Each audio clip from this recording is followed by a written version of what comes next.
2018 ഒരിക്കലും മറക്കാൻ കഴിയാത്തൊരു വേൾഡ് കപ്പ് പോരാട്ടമായിരുന്നു ബെൽജിയം വേഴ്സസ് ജപ്പാൻ പോരാട്ടം. ബെൽജിയത്തിന്റെ ഭാഗത്തേക്ക് നോക്കുകയാണെങ്കിൽ നിരവധി താരങ്ങളാണ് ബെൽജിയത്തിന് വേണ്ടിയിട്ട് ബൂട്ട് കെട്ടുന്നത്. ഡിബ്രൂയിനുണ്ട്, ഹസാർഡ് ഉണ്ട്, ലുക്കാക്കു ഉണ്ട്, ഒരുപാട് താരങ്ങളുണ്ട്. മറുഭാഗത്ത് ജപ്പാനാണ്.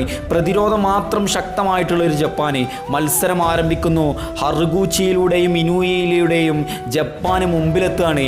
എല്ലാ ആധിപത്യം പിടിച്ചടക്കിയിട്ടാണ് ജപ്പാന് തേരോട്ടം തുടങ്ങുന്നത്. 68-ാം മിനിറ്റിൽ മത്സരത്തിന്റെ ഗതി മാറ്റിമറിക്കാനായി വെർട്ടഗൻ ബെൽജിയത്തിന് വേണ്ടി ഗോൾ സ്കോർ ചെയ്യുന്നു. തൊട്ടു പിറകെ തന്നെ ഫെല്ലിനിയും നേടുന്നു. അങ്ങനെ 2-2 എന്ന സമനിലയിൽ ആരാധകരെ മൊത്തം മുൾമുനയിൽ നിർത്തിയ ഒരു പോരാട്ടമായിരുന്നത്. അവസാന നിമിഷത്തിലാണ് ബെൽജിയത്തിന്റെ മറ്റൊരു ഗോൾ കൂടെ പിറക്കുന്നത്. അവരുടെ കളിക്കാരനായിട്ടുള്ള നസർ ചെഫായിയുടെ ഗോളിൽ ബെൽജിയം അവരുടെ സ്വപ്ന കളികളിലേക്ക് നീണ്ടു നിൽക്കുകയാണ്. ജപ്പാനെ സംബന്ധിച്ചിടത്തോളം ഒരിക്കലും മറക്കാൻ കഴിയാത്തൊരു പോരാട്ടം തന്നെയായിരുന്നു ഈ ഒരു മത്സരം എന്ന് പറയുന്നത്.